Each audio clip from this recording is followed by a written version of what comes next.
Hello, and welcome to CrisisCon Deep Dives Day 2. My name is Joe Slowik, and I will be talking about something near and dear to my heart, cyber operations urban war, placing recent intrusions and some other events in context, and evaluating what the implications of these are from a cyber conflict and a cyber norms perspective. So first, for those who don't know who I am already, even though I've been organizing most of the CrisisCon events thus far. So my name is Joe Slowik. I have a non-traditional information security background. I started life out as a failed humanities graduate student, specifically in philosophy. And since there's only so much you can do with that sort of work, I then proceeded to go on to the US military, where I was a information warfare, now called cryptologic warfare officer for a few years. Moved on to the US Department of Energy after that, ran incident response operations at Los Alamos National Laboratory for several years. Currently, my primary role is threat intelligence with an industrial control system focus at Dragos. And I also perform some cyber threat intelligence and critical infrastructure related consulting for an entity called Paralis LLC. But enough about me. We're going to talk about a number of things today, but before we really move on to anything of substance, it's important to have some commonality or set some ground rules in terms of definitions in order to avoid confusion. And because a lot of the terms that we're going to discuss today often get confused and have multiple meanings, resulting in some very confused ways of looking at matters. So first, what is war? War can mean a number of things, such as conflict between entities or potential inclusion of non-state actors. But for the purposes of this discussion, we're really going to limit ourselves to state-on-state conflict that obviously is in support of some sort of political end, including potentially messaging, but really moving away from non-state actors at this point, as well as some other conceptions thereof. That's a fairly easy one, because I think we could all agree on that. A much more contentious one, though, is that for this discussion, when we talk about cyber warfare and cyber attacks, that we're going to use a fairly narrow definition of what this means. So instead of attack encompassing essentially any action that takes place within the cyber domain, instead we'll focus on really only those actions that deny, degrade, disrupt, or destroy. Those sorts of acts that have a tangible, noticeable impact upon a victim network and result in some consequence of some sort. What's interesting about this, though, is that there's this murky realm of preparatory actions that are necessary in order to achieve any of these actual goals. Because when we look at cyber attacks, they're not both from the blue events. They don't just simply manifest out of thin air, but rather require quite a bit of preparatory work and other actions in order to bring an adversary just up to the point where they are then able to act upon that preparatory work in order to enable and execute some sort of disruptive operation. Because as many are familiar with within the information security landscape, is that we often look at intrusions and map them to a kill chain. Because nothing is ever easy in information security, and we have to overcomplicate things, we have not one but two kill chains. So of these two chains, we have the Mandiant model as well as the copyrighted Lockheed Martin kill chain model. Well, I'm not going to get into the details or any sort of why one might be better than another. And there are other kill chains out there as well, such as the ICS cyber kill chain. But the important point here is to remember is that these models are useful in conceptualizing that even cyber intrusion events, let alone cyber attacks, all require a set of interdependent steps where any action is typically reliant upon the successful completion of several actions before it. And if those fail, you're unable to proceed further. So from a cyber attack perspective, what's important to note is that there are significant amounts of preparatory action and homework per se that must be completed before an entity is in position to launch some sort of disruptive or destructive event. So within a military context, and especially a US or Western military context, we often talk about this as operational preparation of the environment, or OPE. OPE being all those actions just short of actually executing an attack, but which are necessary prerequisites for executing that attack. It's an important concept because there's a lot of overlap between OPE and what that means or what that encompasses and bleed over into more traditional espionage and other sorts of missions. So the confusing point or the concerning point is that how do you differentiate an attack or an event that may just be espionage or some other sort of action from one that is the precursor to a future disruptive or destructive action? Because when we look at offensive cyber actions, is that we look at this as similar to a kill chain construct as being a set of interdependent steps. Starting off first and foremost with just identifying what that effect would be. So is this going to be a traditional espionage mission, or are we looking for some sort of disruptive, destructive, or other sort of impact? What is the goal of our activity? Then we can proceed to determine what sort of information and access is necessary in order to achieve that. Where do I need to be? What sort of capabilities do I have to possess in order to achieve that goal, in order to carry out that desired effect? Then you can move into a phase of acquiring the access, capabilities, tools, and other options. That can range from developing custom malware that can communicate with an industrial control system to shut the power off, or compromising the right network infrastructure to get access to the desired space where an effect is going to be delivered. Then and only then are you in position to then execute an attack. And what's important about looking at all this is that when we're talking about level of effort, investment, resources, just time, most of our time, effort, and resources are going to be invested at these middle stages. And so as a result, that execute attack really just ends up as sort of a final denouement to all of these operations that have come previously, and almost somewhat of an anticlimactic close to all of the hard work that went into making that possible, at least if you're looking at this from the perspective of where have I expended my time, effort, etc. So if we're putting this all together, what does that mean in the context of offensive cyber operations or cyber operations that encompass warfare? So when we look at state-on-state tensions and conflict, is that we'll assume that we have existing tensions between countries and that they now extend into the cyber domain. We don't have too many instances of pure cyber domain conflict, or at least nothing too public or whatever, but rather lots of instances where the cyber domain becomes a auxiliary to existing conflict, whether that's messaging and influence operations around political and other sorts of goals, or as a force multiplier for things such as counterterrorism operations, although that gets us into non-state activity, or for strategic competition through espionage. But what's interesting is that while most initial activities along these lines are focused on espionage and information gathering, we're used to this for quite some time at this point, is that escalation can lead to expanding upon the access that we already developed for information gathering purposes to gain some degree of strategic flexibility, because going back to that OPE conception is that there's a dual use sort of nature to a lot of what it is that we develop in the course of an espionage operation that can be weaponized or actualized into the prerequisites towards executing a destructive, disruptive, or other sort of attack-like scenario, thus leading a entity towards the possibility of executing a cyber attack during hostilities, or even potentially to initiate them, with the cyber attack acting as the not bolt from the blue, obviously, but as the sort of initial stages of some sort of offensive operation. The thing is that while you've seen these first three steps, we haven't really identified the fourth. We have some examples of cyber attacks that we can refer to, although in most cases they seem to be fairly limited in scope, or very discrete in terms of operations and what activity they relate to. So in looking at cyber attacks, the term is popular, but how many are out there? So looking at the last sort of 10 or so years, we do have some examples. We have Stuxnet. Stuxnet is obviously a very popular one and still gets bandied about quite frequently. I've spoken about Stuxnet and how some aspects of this are misconceived in terms of what it was designed to do and how it operated, but it nonetheless stands as sort of a gold standard of what a state-sponsored cyber effect would look like in order to achieve some sort of military or national goal. But we have other examples as well. So we have things like the first Shamoon event in Saudi Arabia going back to 2012. We have the Ukraine power events in 2015 and 2016.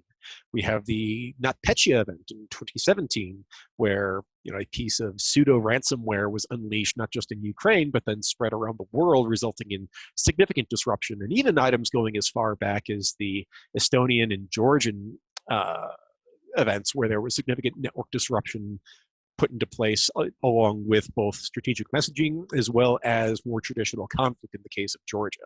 So we've got some of these examples out there. The problem is that while we have some corpus of cyber attack examples, we have many, many more not attacks and sheer clickbait or fear, uncertainty, and doubt mongering sort of articles where we see a misuse or at least a overextension of what the term attack means in order to encompass a lot of things that don't quite rise to this standard. And this isn't just someone's blog post, but going up to questionable reporting and entities, even such as the New York Times or whatever, conflating ideas and really just doing some bad sort of, or at least misleading reporting. So if we look at items, we have, one example of good disclosure would be what was initially thought of to be a cyber attack of some sort, the Baku-Ceyhan-Tbilisi pipeline incident.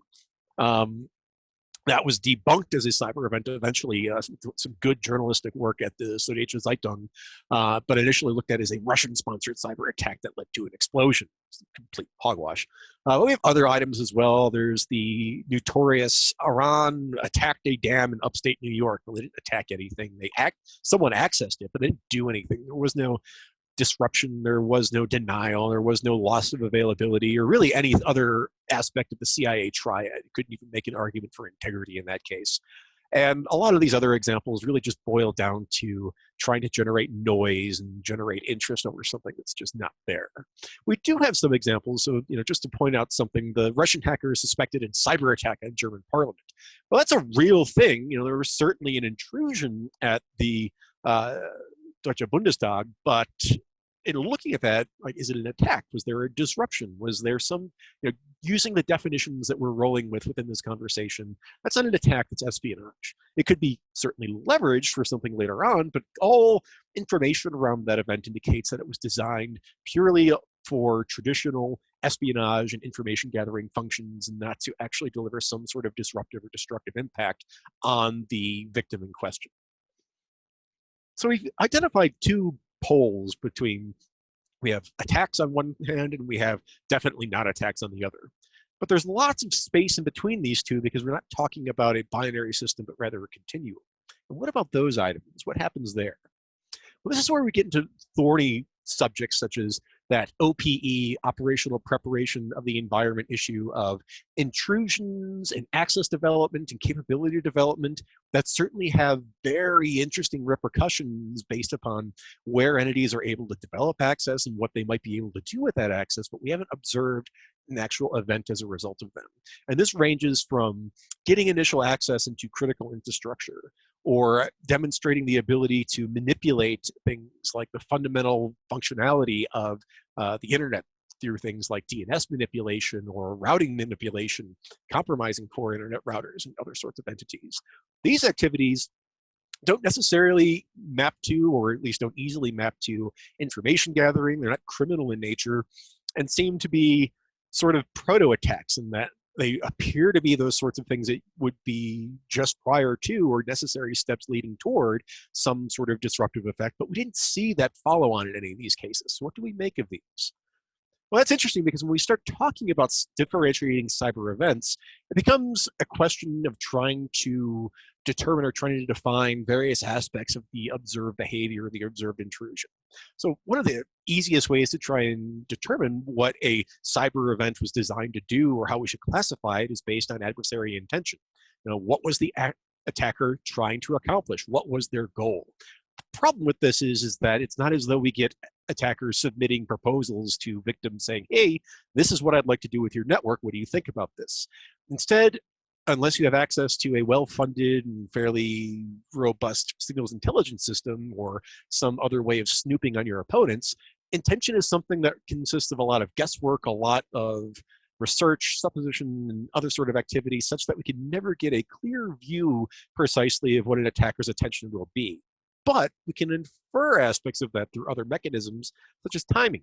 Did this attack coincide with something of significance that might actually indicate what it was designed to do? A good example for this would be something like the Olympic Destroyer event. We had a wiper deployed within a network, but it was timed in such a fashion to coincide with a high-profile set of circumstances within that victim network, namely the opening ceremonies of the Pyeongchang Olympic Games. That is a pretty good indication that this was an intention of disrupting something for both messaging and for wanting to see the world burn purposes. Other examples might be the Ukraine power events, where we have a event more or less timed with a unpleasant time of year, December in Ukraine, but also around the winter holidays, although also notably the Catholic Christian holidays as opposed to the Orthodox Christian Christmas holidays, which has some significance given the demography of Ukraine. So that's one way of trying to differentiate items, just like what can we correlate this with in terms of other observables and cyber events, as much as many cyber-related researchers would like to look at them this way, do not occur within a vacuum. But there's also the idea of purpose or capability. So this is going to the technical capabilities and possibilities within malware or within what was deployed and used in a given environment. And an example here would be the NotPetya event.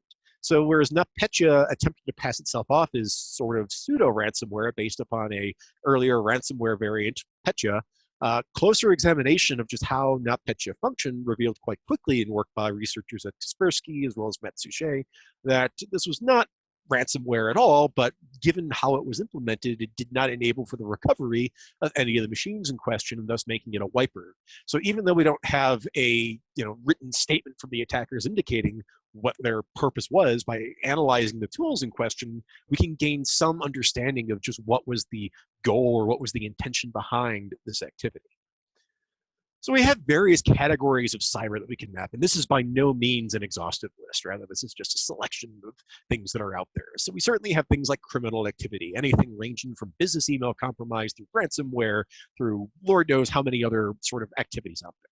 That's not really of interest from a cyber warfare perspective, although it is interesting how criminal activity might offer some sort of refuge or space for misconception or misdirection within an attacker landscape. And on that subject, I'd recommend anyone listening or following along to look at some work I published in early 2020 on the Norsk Hydro Lakergoga event. But enough of that. But then we start getting into more state-centric activities, such as espionage and data theft. Traditionally, what we look at as being the main item within cyber, at least up until maybe the last 2 to 5 years, give or take, just looking at the constant drumbeat of the Chinese are stealing intellectual property, the Russians are stealing secrets, or the Americans are tapping into the core infrastructure of the internet and hoovering up communications.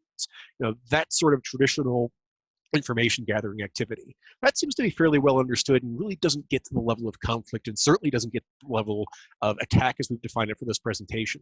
But after that, we start getting into categories of cyber that get a little murky. There's something that I like to call computer network annoyance. Not things that necessarily destroy something or create a critical disruption, but rather have some dislocating effect within a network in question. This could be something such as a denial of service attack, looking at some examples such as the Estonian and Georgian instances going back about 10 years at this point, as well as things like the Operation Ababil campaign against US financial institutions several years ago. And these can be combined in such a way that leads into our next category of influencing and messaging. So these don't have a impact of a sort of disrupting a network per se, but they do have a disruptive sort of integrity sapping impact on a overall ecosystem. So again, not putting cyber in a vacuum, but looking at cyber as as a part of overall information operations and of a state's ability or set of capabilities for achieving some set of goals. But this is the way to start doing things like influencing a population or sowing discord within a population to further one's own national interests. Prime example here being all of the activities around the 2016 US presidential election. Then we get to the more traditional deny, degrade, destroy. So a Stuxnet, a Triton Trisis, a 2015 and 2016 Ukraine event. Fairly clear cut that that's what's going on here. So while we can say quite certainly that criminal activity and espionage activity don't really qualify as attacks, at least as we've defined them here, and while deny, degrade, destroy, as we've defined it, certainly fits the bill, and we don't really need to spend much time on there, there is this middle ground between those that get a little murky for when do we start looking at cyber operations that fall just short of the threshold of attacks, just short of the threshold of warfare, and what does that mean for both how we operate within the environment of cyber and what do we do from a defense response and potentially even deterrent standpoint in order to address these items. So looking at this, at what threshold does a mere intrusion, a phishing email, a scan, brute forcing an RDP login, become operational preparation of the environment or the prerequisites to some later offensive action? And when does that OPE then transition into an attack? Not the obvious of when you see the network go down or when the plant explodes, but when that sequencing or when that attacker's behavior starts transitioning into outright offensive. Because these are important inflection points, and understanding where they lie have significant consequences for policymakers as well as for network defenders. Because we get into a situation, again, apologies, philosophy background here, something called Sorites paradox, or the argument from the heap. So if we have a heap of sand here, for example, and we start taking one grain of sand from the heap at a time, at what point does this no longer become a heap? Or the inverse, if we have a grain of sand, at what point when we start adding additional grains to it, does that pile become a heap of sand? Well, we have that same sort of problem with cyber operations. So if you look at things like massive scanning of the internet or extensive access development in sensitive areas like critical infrastructure, at what point does a sequence of intrusions turn into the preparation for an attack? And at what point do preparations for an attack start manifesting themselves as an imminent offensive operation?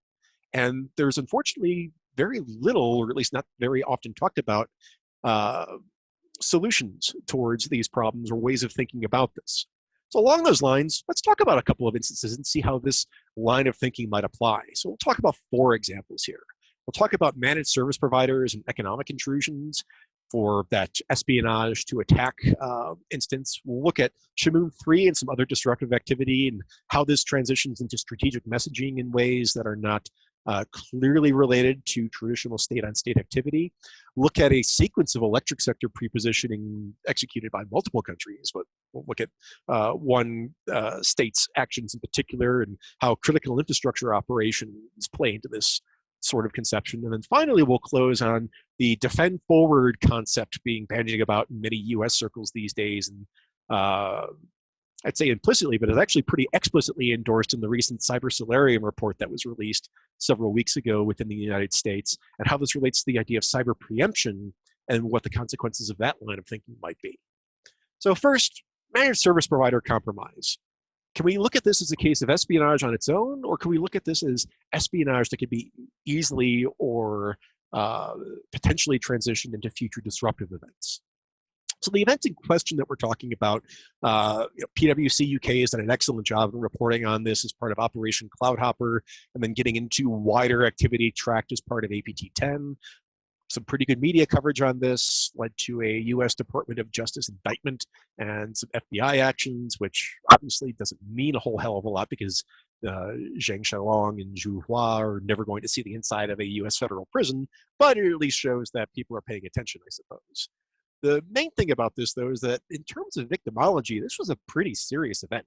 So we know, or at least based on public reporting, we think that we had some pretty high-profile companies like IBM and HP Enterprise that were compromised as part of this, as well as multiple additional managed service providers. What's interesting about this attack, though, is that while these are interesting organizations in their own right, it's a means to an end to sort of more interesting compromises that are very difficult to detect as a result of this sort of attack path. Because looking at this as a sequence of events, you compromise the MSP.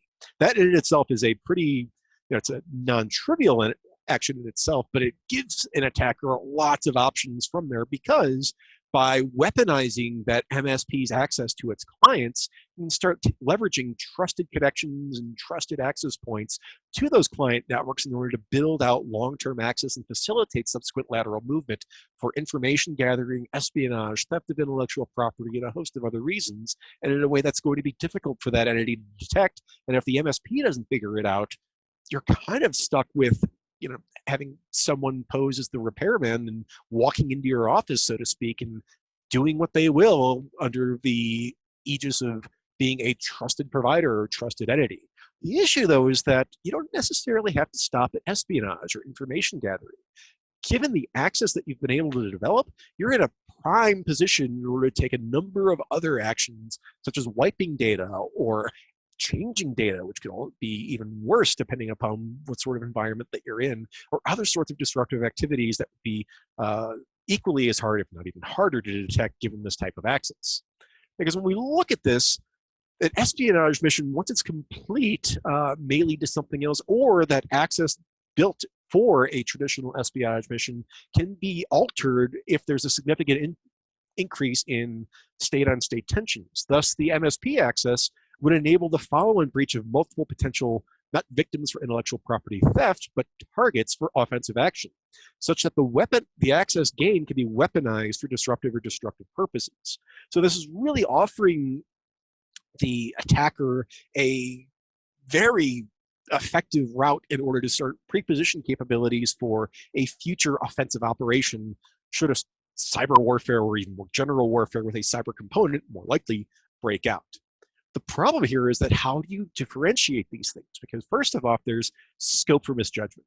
How do you differentiate an attack from espionage? Well, if you're catching the exfil, it might be kind of easy. But based upon, especially when you have an attacker that's been dug in pretty deep and for a long time, how do you start differentiating one from the other, and at what threshold does that difference become manifest? How do you separate the access that is developed in order to sort of steal secrets and spy on things like planning and communication from the same sort of access that could be used to cut that communication or weaponize that information later on? Because there's a tension of dual use involved. The same access that's needed to steal can be used as access to disrupt. And the best way to sort of differentiate between those two is via adversary intention. And unfortunately, that's hard in the best case to predict, and for most organizations, it's damn near impossible. Based on all of this, you can get a potential miscalculation in response.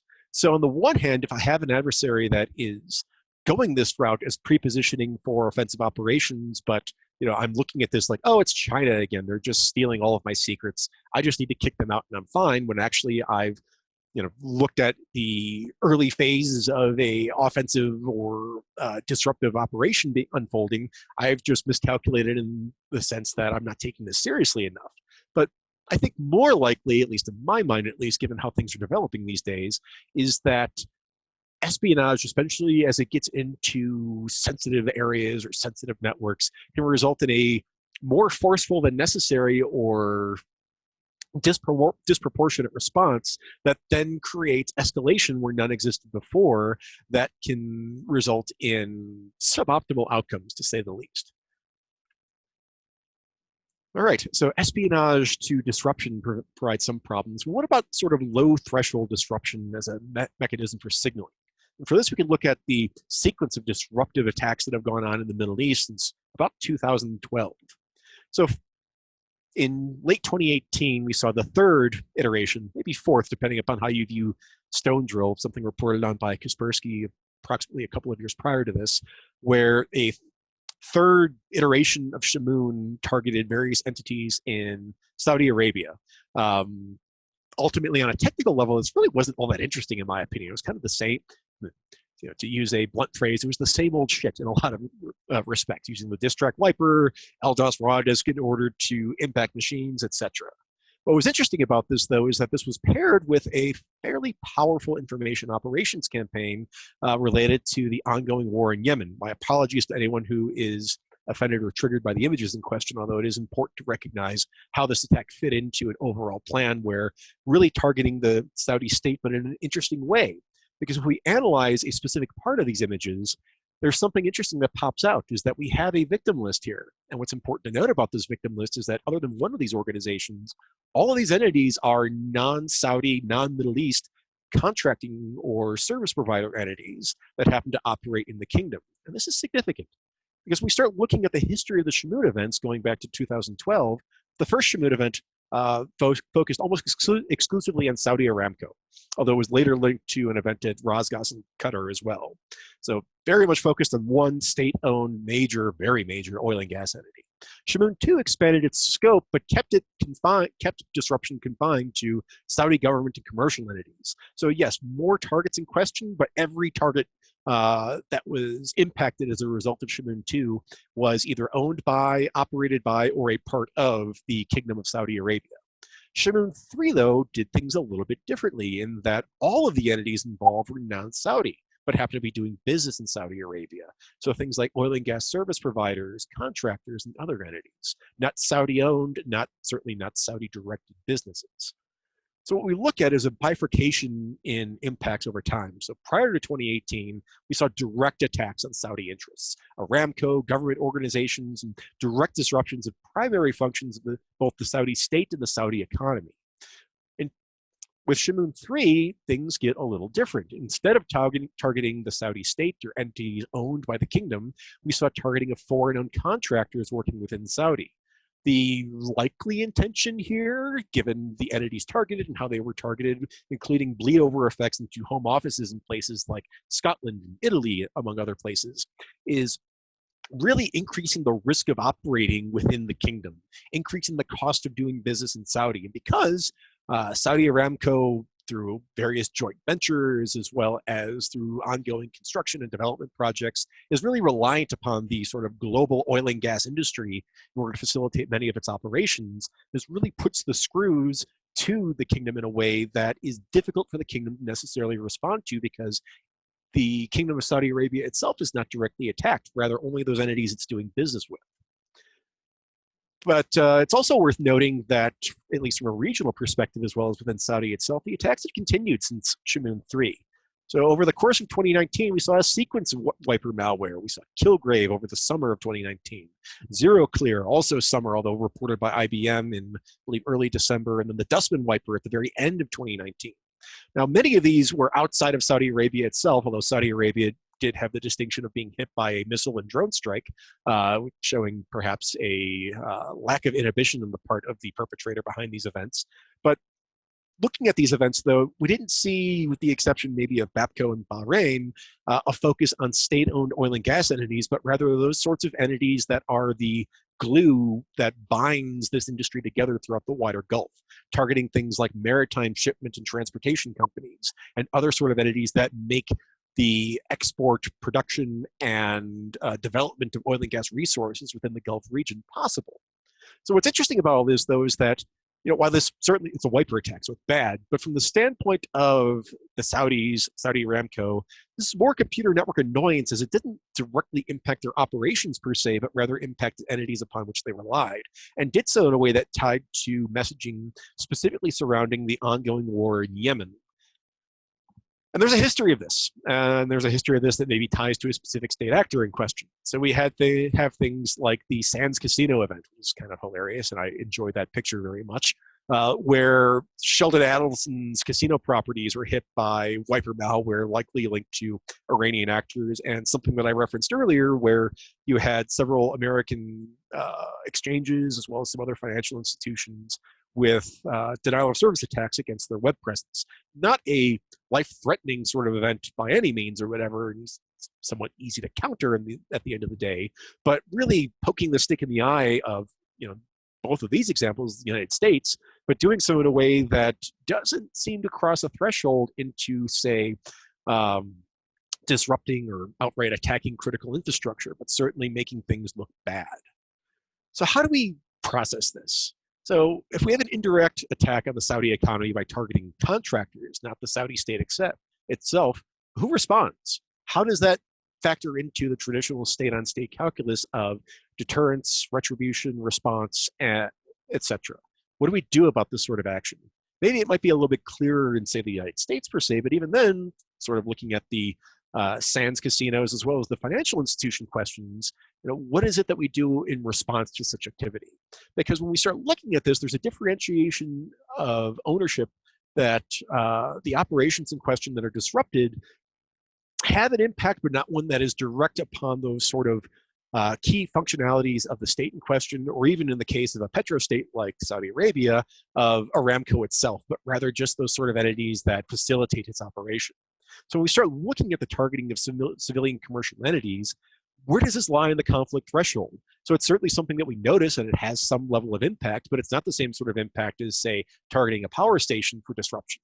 So from the conflict threshold, this seems to reside fairly clearly below it, but at the same time, it seems to be quite provocative in nature, yet within the context of at least most existing theory for how this sort of thing works, I don't think anyone would say that the Saudis or anyone else, or the Italians for that matter, are within their rights to launch a missile attack on Iran if they think Iran is responsible, which they probably are in this case, for impacting Petrofac or Saipem or some other entity along those lines. But we do have critical infrastructure and other items that are civilian in nature. So when we start talking about critical infrastructure operations, that seems like it might be a little bit more clear cut, but there are other ways of operating in this space that make it less so than it might at first appear. So in that light, we'll talk about sustained electric sector operations as a preparation for, but not the direct execution of, an attack. So many of us are familiar with the 2015 and 2016 Ukraine events where the lights went out. Since that time, while the Ukrainians, at least publicly, have not had much go on, we have seen from 2017 to the present a steady drumbeat of intrusion activity in the United States, in the United Kingdom, in Germany, potentially in Russia and Iran as well, depending upon who you believe, of intrusions into civilian-owned or at least civilian-supporting critical infrastructure in the electric power sector. However, none of these events, although very concerning because of where they're going and what they're targeting, have resulted in a publicly known disruption. And I'm pretty confident saying that at least no deliberate disruption has taken place as a result of these activities. What's interesting about this, though, is that going back to our idea of a kill chain, or that cyber attacks aren't bolts from the blue, well, when it comes to critical infrastructure, and especially industrial infrastructure, this is especially the case, that these are multi-stage, events that require a sequencing of different stages where each step is dependent upon the one prior. So for a typical industrial control-focused intrusion, first you need to compromise the IT network of your target utility. Then you can start identifying the means to pivot from that enterprise IT environment into the control system environment where you can do your real damage. Once you've identified a way of accessing it, you need to start establishing a way to remotely access it and gather information, that sort of target development stage, to start determining, well, what is it that I need to do in order to interact with this environment, or what sort of capabilities do I need to develop in order to have some sort of capability to have a deny, degrade, destroy, disrupt capability. Because that development to deployment is a necessary prerequisite, one that will take quite some time to eventually execute a cyber-focused ICS attack. So lots of things going on here. So looking at cyber nexus attacks and civilian infrastructure, they are unfortunately likely to be an element of any future conflict. I think there's enough interest on multiple states at this point in time that whether you're talking Russia, Iran, China, the United States, or other entities, that all these organizations, all these countries, for as much as they talk about the potential sanctity of civilian infrastructure, are also investing non-trivially in offensive capabilities around this as well. So we're going to get here. But the ability to perform any of these sorts of attacks requires time, requires access, requires pre-positioning, requires development of tools and understanding of environments. So you can't just go from, on a Monday, like, hey, we're going to declare war on Ruritania. Like, okay, let's take out the power in Ruritania via a cyber means. Okay, so then after declaring war on Monday with no capabilities in place, can you really have an effect by Friday?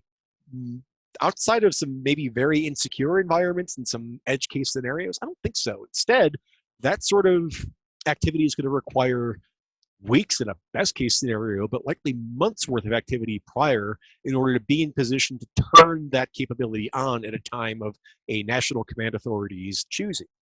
Which gets to a really interesting point, because there's a difficulty in interpreting those intrusions for access and knowledge that are necessary to facilitate a future offensive operation when you don't know when or even if they'll ever be weaponized. Because just because someone's getting into your power stations or your water treatment facilities, which is all very bad stuff, and I would rather people not do them, doesn't necessarily mean that they're going to attack right away. So along those lines, I wrote something a couple of years ago about electric sector targeting in context of really looking at the last then couple of years of activity. This has gone on to the present as being the steady drumbeat of necessary access and capability development to facilitate a future cyber war. Because imitation is the sincerest form of flattery. Dale Peterson kind of had the same idea about 7 months later from when I wrote this or whatever, but really the same argument that ICS or industrial focused attacks, civilian infrastructure attacks are not bolts from the blue, but rather any sort of future impact within this space is going to require sustained access development and preparation, and being able to maintain that access over time to weaponize it at a point of one's choosing. The problem with this, though, is that when we start talking about the protection of critical infrastructure, all intrusions are potentially very bad. You don't want people here. Even for a simpler reason as if someone fucks something up while you're in a power station, it can result in something really bad happening. But even aside from that, figuring out the precise intent of an adversary can be difficult or impossible. And even if you have the magic signals intelligence crystal ball to consult and you're reading your adversary's email, just because someone today is saying that, yeah, we just want to have this access just in case we need it later on, doesn't mean that with a change in government or with other developments that same position will apply 6 months from now.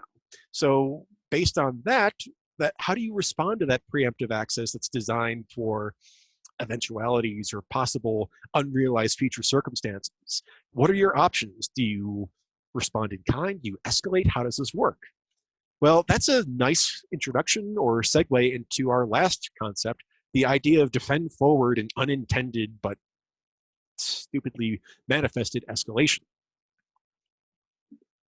So defend forward is a concept spelled out in a US Cyber Command document that exists somewhere within this word salad right here that I'm presenting right now.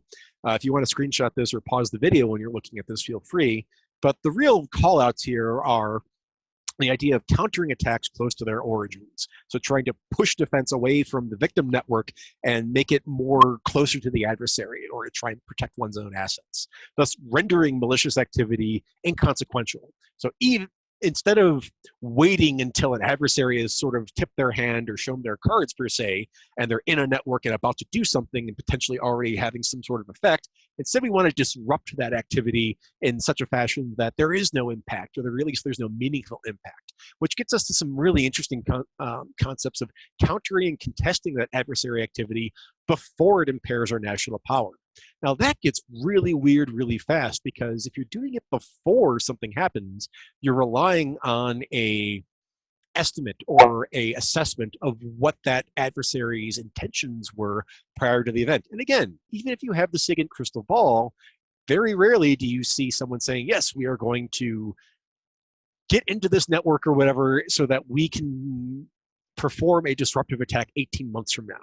Now, it may be a necessary or a obvious follow-on that if I'm getting into civilian power infrastructure, that the only real reason I'd ever want to do that is to have the ability to launch an attack later on, but that attack hasn't manifested itself yet.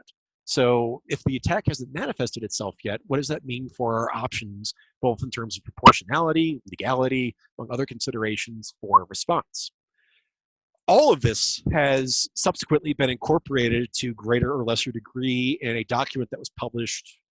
So we're speaking right now on April 1st, no pun intended there or whatever, or given the date, but approximately a month prior or whatever, by the Cyberspace Solarium Commission as part of the American Strategy of Operation in Cyberspace. I would argue that that strategy leaves much to be desired, and especially when it comes to this concept, because these ideas of defend forward or persistent engagement with threats in cyberspace has been incorporated quite extensively throughout this document, which is very concerning, because when we start looking at this as essentially cyber preemption, lots of interesting things come out. So say the United States identifies likely adversaries for malicious activity. We'll just say in this case, it's a hypothetical place called Russia. So the US, in order to try and figure out what this adversary is up to, is going to embark on some sort of intrusion campaign in order to gain the intelligence and positioning necessary to disrupt Russia's operations at some point in the future. The problem is that Russia is not sitting idly by while all this is going on. They are an independent actor and have their own interests, and they will likely identify or at least suspect intrusions into sensitive networks. Based on that, we now start getting into a feedback loop of escalation that, depending upon that adversary's perception of the United States, potentially as a disruptive power now, given that they've just publicly adopted a preemptive-like defensive posture, that victim, in this case Russia, might start accelerating activity targeting the United States in order to gain information and counter that preemptive action. So we're preempting the preemption at this point. Well, the US is a free player here as well, and probably not blind. So they would view that new activity and that escalation or that intensification activity as further escalation, indicating potentially imminent hostile actions or prepositioning for an attack, thus beginning a cycle of escalation that leads to an undesirable outcome. So by virtue of trying to sort of bring the fight to the perceived enemy, what we're really engaging in is that instead of defusing or de-escalating items, that we're actually throwing fuel on this fire, potentially leading into a use it or lose it analogy where attackers are incentivized to try and maximize what they have before an entity like the United States is able to jeopardize or neuter that sort of capability before it's ever allowed to be used. But another interesting aspect of that is that a lot of this battlefield, so to speak, aren't traditional realms of espionage like government networks and other sorts of areas, but rather looking at civilian networks, such as civilian-owned critical infrastructure. So if we have preemptive activity that forces adversaries into a use it or lose it scenario around something like the capabilities to impact civilian power or water infrastructure, the most likely victims of this sort of acceleration aren't necessarily government networks, notionally better defended Department of Defense or other sort of network activity, but rather things like your local power co-op or municipal water utility. These entities typically, although they are getting better and recognize the threat, do not have the budgets or do not have the capability to run with the state-sponsored offensive operators coming from MSS or GRU. So what we see then as a result is the possibility that this preemptive strategy leads to the potential for greater sort of preemptive disruption of the very civilian networks that we're trying to protect in the first place, which is, I would think, not where any of us really want this to go. What we're really ending up is sort of, the scenarios like the mobilization escalation just prior to, at the start of World War I, where you have countries declaring war on one another and mobilizing forces because they need to stick to railway timetables, otherwise they're going to lose the capability to even fight as they planned to begin with. Or situations like looking at the ill-fated Strategic Defense Initiative or Star Wars program from the 80s, whereby calling into question or potentially defeating the offensive power of the Soviet Union to launch an all-out nuclear strike on the United States is that you're incentivizing that entity to strike prior to when those defenses are put in place, because if they wait too long, they will no longer have the capability to hold their opponent, US, at risk. So really interesting, trying to understand, anticipate, and plan around what those second, third, and fourth order actions will be in this game. So in parsing this, a strategy of strike back, prevention, preemption, how should the prospective targets of Defend Forward react? If I know that an entity of the United States is going to try to neuter my ability to conduct offensive warfare within cyberspace and do so prior to when I would like to use that activity, what incentives do I now have in order to behave or to use those capabilities before I lose them? And relating to conflict thresholds, what does that do then? So if I have an entity that now is engaging this persistent engagement stance where they're going into my networks or things that I own and disrupting them, how do I look at that? Do I look at that as the same as if someone launched a missile on a training camp within my country or within a neutral or obliging third country or whatever and blows up a couple of armored personnel carriers? Or do I treat this as something less because it happens to be ones and zeros instead of bodies and vehicles and whatnot? So looking at this overall, though, Defend Forward, what's it really designed for? Is it designed to intimidate entities to not even go to offensive operations to begin with because they know that they'll be at risk at any stage? Is it deterrent? Well, not really, maybe. And I think that's a very muddied concept with this because it's theoretically designed to be in response to attacker actions. So you're still putting yourself in the position of always responding to or ceding the initiative to an adversary, but doing so in a way that your responses are more provocative than normal. So it's almost like an anticipatory punishment schema, where instead of waiting for the actual manifestation of an attack, that you have a conception of that you can anticipate an attack or anticipate the intentions of an operation and punish preemptively or proactively, which gets very interesting because if you screw that assessment up and you either mirror image or project something onto the adversary in question that wasn't there, is that you can start a conflict where no one was going to exist in the first place. So we've talked about a lot. Where are we now? So it goes without saying that we need to defend against attacks. There is a necessity of controlling escalation within the overall low boil universe of cyber operations. And when we get hit by something, we want to be able to carry out some sort of response. We don't just want people to get away with things, whether that's a name and shame approach like we've seen with the United States and issuing indictments that will never result in arrests, or maybe something a little bit more juicy or provocative, such as an actual counter-disruptive operation. There's something that needs to happen here. All of these are well within the bounds and justified accepted interests of any state entity, but how these things actually take place and what the consequences of doing these items or whatever are a little bit murky in this field. Because there's some uncomfortable truths that we have to deal with. Just like we want to say that spies are going to spy, countries are going to conduct espionage, well, the same sort of thing is that cyber warriors are going to do something. Pandora's been let out of this box. Cyber operations, for good or ill, are not going away. It's the shiny new toy on the block, especially when it comes to things like critical infrastructure targeting. This isn't just going to disappear anytime soon. There's not going to be a Washington naval conference like cyber activity where everyone's going to agree to give up this sort of capability because it sounds bad. And if you understand and know the history of the Washington Naval Conference, that didn't work either. So we shouldn't expect any sort of mutual or universal cry to stand down in this space to hold any water. People are going to keep using these sorts of capabilities and investing in them. So accepting that reality, what the hell do we do about it? So the first problem is that, well, right now we're in a stage where cyber attacks are kind of like pornography. We kind of know it when we see it, but we don't really have a good idea of what the hell that means.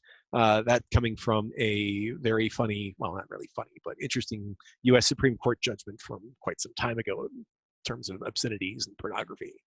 But looking at the overall ecosystem, we see a continued conflation between intrusion, collection, access development with actual attacks.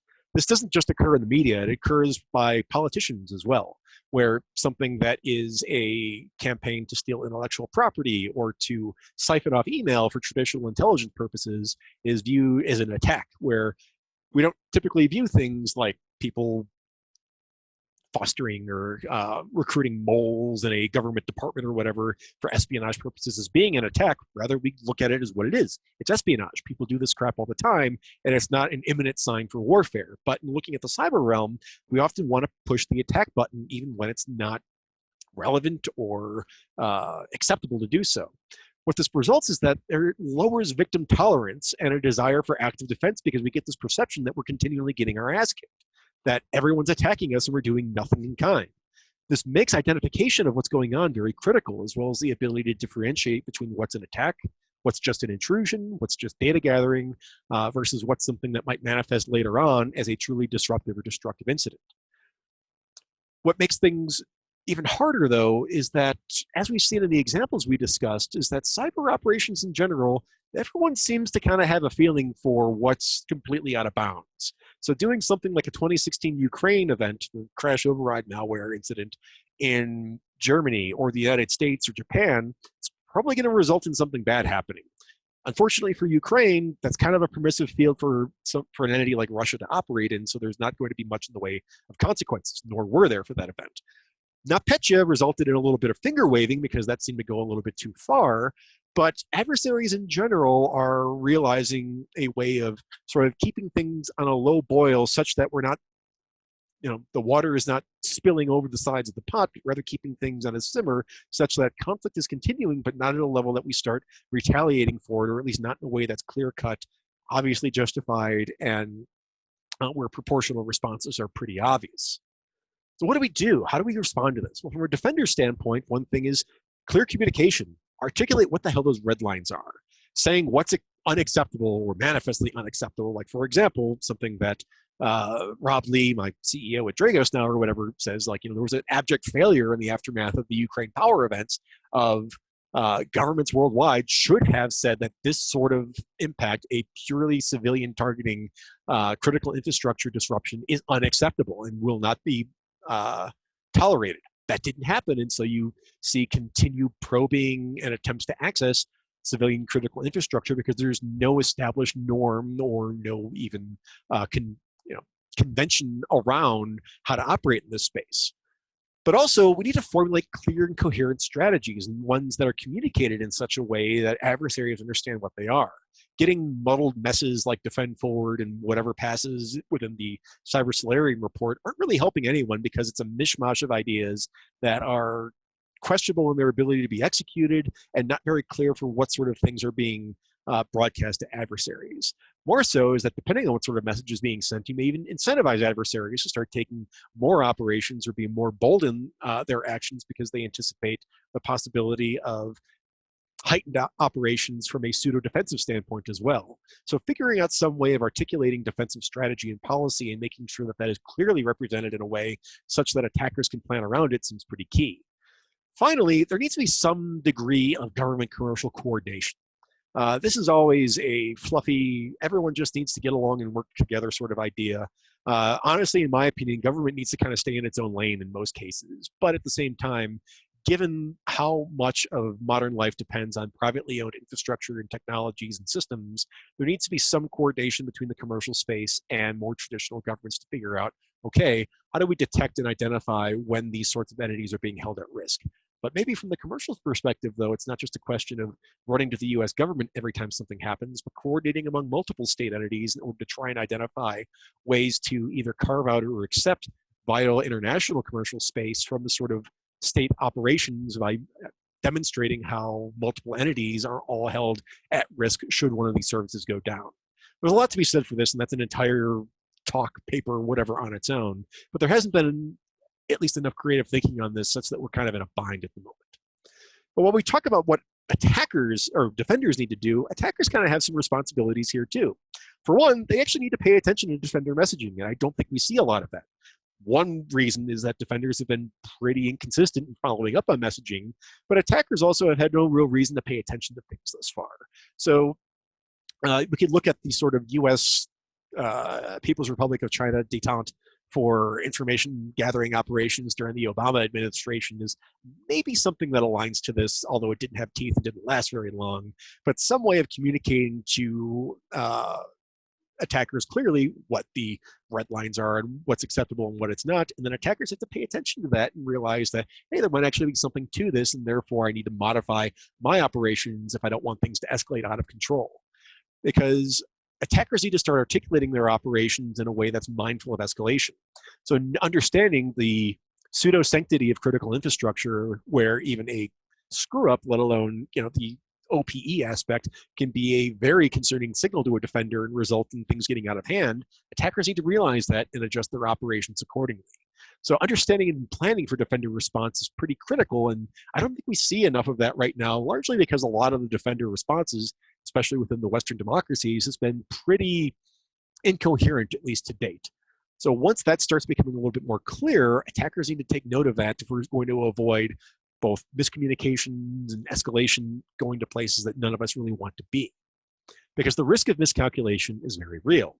So looking at this map or this photograph of Cuba back from the early 60s is that looking at something where an action that in one's own eyes appears to be unprovocative or equal to what the adversary is doing, such as stationing missiles in Cuba when your adversary has missiles in Turkey, among other places close to your border, might seem like a tit-for-tat, perfectly acceptable item.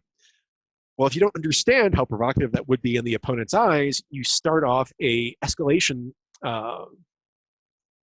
series of escalatory activities that can bring you to the brink of war, which no one presumably wants, at least to begin with, and certainly wasn't the intention of this operation in particular, but could result in consequences or end states that no one involved actually wants, but because of that misreading one another, miscalculation in what the other side is doing, puts us in bad spots relatively quickly. Because the other consideration here, especially as we start talking about things like civilian critical infrastructure, is that as operations move to those sensitive networks, nasty fuck-ups become costly and quite probable. So for a couple of examples, so looking at the Triton Trisis incident, that was a safety system-focused event on an oil and gas plant in Saudi Arabia. What's interesting about that event is that it messed up. So the attack as it was designed was most likely meant in order to establish an unsafe state within the plant in question and use parallel intrusions in both the production and the safety environment to allow something nasty to propagate through. Well, they kind of mucked up the implant, and as a result of installing the rootkit on the safety controller, they borked it and shut the plant down. Now, in that case, it just shut the plant down, which is still bad and costs a lot of money. But you can think of scenarios, especially around critical infrastructure like safety controllers or other relevant systems, where a mess up could result in something far nastier. One potential example of this, I say potential because not a whole lot of information is available publicly on this case, is looking to the German steel mill incident from 2014. Came out in the German BSI's end of year reporting about a steel mill that suffered a cyber incident that resulted in physical damage. One theory about this is that as part of access and information gathering operations within that plant, whoever was in there simply messed up, and as a result of messing up, created a hazardous condition in that plant that resulted in material damage. Do that in a power station or a water treatment plant or something else, and when we start talking about lives at risk, or even in a steel mill, which is a pretty hazardous environment, and you get the possibility that just unintended consequences as a result of operating in areas where actions have very real consequences can produce a scenario that is very nasty and can result then in the defender escalating activity beyond where the attacker originally intended things to go, all as a result of a fuck up, for lack of a better way of describing it. Ultimately, cyberations are going to continue, but how these escalate and how we respond to them is going to be up to us. So there's lots of homework for entities to do in this space in terms of clarifying doctrine, communicating how entities will respond, what sort of norms and conventions are operating in this space. And right now it's pretty much sort of like the American Wild West out there, with everyone kind of making this shit up as they go along. And when ideas do come out, like looking at some of the US items from the past year, are so murky, muddy, and lengthy that it's hard to try and parse any real value out of them, at least anything that appears to be actionable, consistent, and something that another entity can plan and anticipate around. So with that, that is the conclusion of this presentation. So thank you everyone for listening and following along. I hope this was interesting, or at least, maybe even a little bit insightful. And with that, I bid everyone an enjoyable rest of your day, evening, or what have you.